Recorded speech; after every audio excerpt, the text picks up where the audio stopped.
ദില്ലി സ്ഫോടനത്തിന്റെ ഏറ്റവും പ്രധാന അപ്ഡേറ്റുകളിലേക്കാണ് നമ്മൾ ആദ്യം. First on report. ദില്ലി സ്ഫോടനത്തിൽ ഉമറിന്റെ കൂട്ടാളിയെ തേടി അന്വേഷണ സംഘം. ഉമർ ഖാലിദിന് ചെങ്കോട്ട് സ്ഫോടനത്തിൽ സഹായം ലഭിച്ചത് പ്രാദേശികമായിട്ടാണോ എന്നാണ് അന്വേഷണം. കേസിൽ 4 പേർ കൂടി അറസ്റ്റിലായി. ഹരിയാനയിലെ നൂഹിൽ നിന്നാണ് 2 പേരെ അറസ്റ്റ് ചെയ്തത്. പത്താൻകോട്ടിൽ നിന്നും ദില്ലിയിൽ നിന്നും ഡോക്ടർമാർ പിടിയിലായി. അതിനിടെ ഫരീദാബാദിലെ അൽ ഫലാഹ് യൂണിവേഴ്സിറ്റിയിൽ നിന്നും 8 പ്രൊഫസർമാർ രാജിവെച്ചു. വിവരങ്ങളുമായി പിയാ സുനിൽ ചേരുന്നുണ്ട് ഡൽഹിയിൽ നിന്നും. പിയാ സുനിൽ, വളരെ പ്രധാനപ്പെട്ട ചില നീക്കങ്ങൾ ഉണ്ടാവുന്നു. ദില്ലി സ്ഫോടനവുമായി ബന്ധപ്പെട്ട് നൗഗിലുണ്ടായ വലിയ സ്ഫോടനം, ആ സ്ഫോടനത്തിനു ശേഷം ഇപ്പോൾ ദില്ലിയിൽ നിന്ന് നമുക്ക് റിപ്പോർട്ട് ചെയ്യാനുള്ളത് നൂഹിൽ നിന്ന് 2 പേരെ അറസ്റ്റ് ചെയ്തിരിക്കുന്നു, 2 ഡോക്ടർമാർ പിടിയിലായിരിക്കുന്നു എന്നുള്ള വിവരമാണ്. മൊത്തം 4 പേരെ ഇപ്പോൾ ഈ ചെങ്കോട്ട് സ്ഫോടനവുമായി ബന്ധപ്പെട്ട് അറസ്റ്റ് ചെയ്യുന്നു. കൂടുതൽ അറസ്റ്റുകളിലേക്ക് കടക്കുന്നു. കൂടുതൽ വിവരങ്ങൾ അന്വേഷണ സംഘത്തിന് ലഭിക്കുന്നു എന്നാണ് മനസ്സിലാക്കുന്നത്. അൽ ഫലാഹ് സർവകലാശാല ഈ ഗൂഢ നീക്കങ്ങളുടെ കേന്ദ്രമായിരുന്നു എന്നാണ് നമ്മൾ മനസ്സിലാക്കുന്നത്. അവിടെ ഉണ്ടായിരുന്ന മറ്റു ചില ഡോക്ടർമാർ രാജിവെച്ചു എന്ന വിവരം കൂടി വരുന്നു. എന്താണ് സംഭവിക്കുന്നത് ദില്ലിയിൽ? പിയാ സുനിൽ.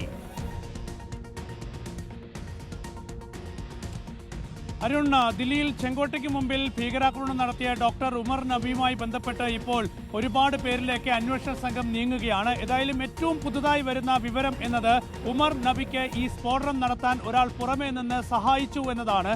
ചെങ്കോട്ടയ്ക്ക് മുമ്പിൽ എത്തിച്ച് ഈ കാർ സ്ഫോടനം നടത്തുന്നതിനായി ആ പരിസരത്ത് നിന്ന് ആരോ സഹായം നൽകിയിട്ടുണ്ട് എന്നതാണ് ഇപ്പോൾ ഏറ്റവും പുതുതായി വരുന്ന വിവരം. ഇതുമായി ബന്ധപ്പെട്ട വളരെ നിർണായകമായ വിവരങ്ങൾ അന്വേഷണ സംഘത്തിന് ലഭിച്ചിരിക്കുകയാണ്. നേരത്തെ തന്നെ ഉമർ നബിക്കൊപ്പം മറ്റു ചിലർ കൂടി ഉണ്ടായിരുന്നു എന്ന സംശയമുണ്ടായിരുന്നു. പക്ഷേ അപ്പോഴും അത് സ്ഥിരീകരിക്കാനായിട്ടില്ലായിരുന്നു. പക്ഷേ ഇപ്പോൾ അത് സംബന്ധിച്ച സ്ഥിരീകരണം അന്വേഷണ ഏജൻസിക്ക് ലഭിക്കുകയാണ്. കാരണം ഈ കാറിനകത്ത് ഈ സ്ഫോടക വസ്തു പൊട്ടിക്കണമെങ്കിൽ, സ്ഫോടനം നടത്തണമെങ്കിൽ ഉമർ നബിക്ക് തനിച്ച് സാധിക്കില്ല എന്നതാണ് ഇപ്പോൾ അന്വേഷണ സംഘം ചൂണ്ടിക്കാണിക്കുന്നത്. അതുകൊണ്ട് പുറമേ നിന്ന്, കാറിന് പുറത്തു നിന്ന്, കാറ് നിർത്തിയപ്പോൾ പുറത്തു നിന്ന് ആരെങ്കിലും ഇത് ഒരു റിമോട്ട് കൺട്രോൾ സംവിധാനത്തിലൂടെ പൊട്ടിച്ചതാണോ എന്നതടക്കമുള്ള സൂചനകളാണ്, നിഗമനമാണ് അന്വേഷണ സംഘത്തിനുള്ളത്. ഏതായാലും അതുമായി ബന്ധപ്പെട്ടുള്ള അന്വേഷണം മുന്നോട്ട് പോവുകയാണ്. അതാരാണ്, മറഞ്ഞിരിക്കുന്ന ആ വ്യക്തി ആരാണ് എന്നത് കണ്ടെത്താനുള്ള അന്വേഷണ നീക്കത്തിലാണ് സംഘം. അതിനിടയിലാണ് ഇപ്പോൾ 4 പേർ ഈ ദില്ലി സ്ഫോടനവുമായി ബന്ധപ്പെട്ട് കസ്റ്റഡിയിലെടുത്തിരിക്കുന്നത്. 4 പേർ അറസ്റ്റിലായിരിക്കുന്നത്.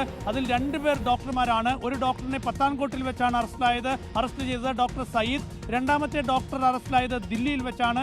ഇതുകൂടാതെ ഇവർ ഈ സ്ഫോടക വസ്തു വാങ്ങിയ ഹരിയാനയിലെ നൂഹിൽ നിന്ന് 2 പേരെ കൂടി കസ്റ്റഡിയിലെടുത്തിട്ടുണ്ട്.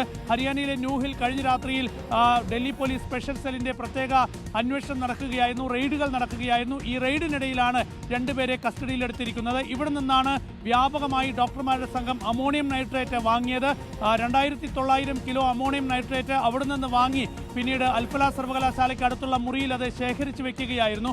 ഏതായാലും പിന്നീട് ജമ്മു കശ്മീർ പോലീസ് നടത്തിയിട്ടുള്ള പരിശോധനയിലാണ് ഈ ഒരു അമോണിയം നൈട്രേറ്റ് കണ്ടെത്തിയത്. അതാണ് ഇപ്പോൾ ജമ്മു കാശ്മീരിൽ ശ്രീനഗറിൽ പൊട്ടിത്തെറിച്ച ഒരു സംഭവം കൂടി ഉണ്ടായി മാറിയത്. ഏതായാലും ഈ ഡൽഹി സ്ഫോടനവുമായി ബന്ധപ്പെട്ട് ഇപ്പോൾ അൽ ഫലാഹ് സർവകലാശാല പ്രധാന നിരീക്ഷണ കേന്ദ്രമായി മാറുകയാണ്. കാരണം ഈ അൽ ഫലാഹ് സർവകലാശാല കേന്ദ്രീകരിച്ച് വലിയ ഭീകരവാദ പദ്ധതി ഈ ഡോക്ടർമാരുടെ സംഘം ഇട്ടു എന്നതാണ് വരുന്ന വിവരം. അതുകൊണ്ട് നിരവധി ഡോക്ടർമാർ നിരീക്ഷണത്തിലാണ്.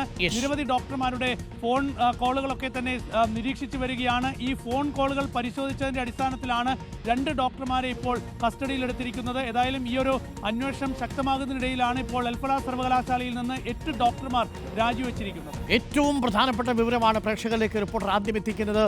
10/11 ബ്ലാസ്റ്റുമായി ബന്ധപ്പെട്ട്, സ്ഫോടനവുമായി ബന്ധപ്പെട്ട് ഇപ്പോൾ നിർണായകമായ നീക്കങ്ങളിലേക്ക് അന്വേഷണ ഏജൻസികൾ കടക്കുന്നു. 4 പേരെ അറസ്റ്റ് ചെയ്തിരിക്കുന്നു. അതിൽ 8 ഡോക്ടർമാർ അൽ ഫലാഹ് സർവകലാശാലയിൽ നിന്ന് രാജി സമർപ്പിച്ചിരിക്കുന്നു എന്നുള്ളതാണ്. ഈ വൈറ്റ് കോളർ ടെററിസ്റ്റുകൾ ഗൂഢാലോചന നടത്തിയെന്ന് സംശയിക്കുന്ന അൽ ഫലാഹ് സർവകലാശാലയെ ചുറ്റിപ്പറ്റിയുള്ള അന്വേഷണം ശക്തമാവുകയാണ്.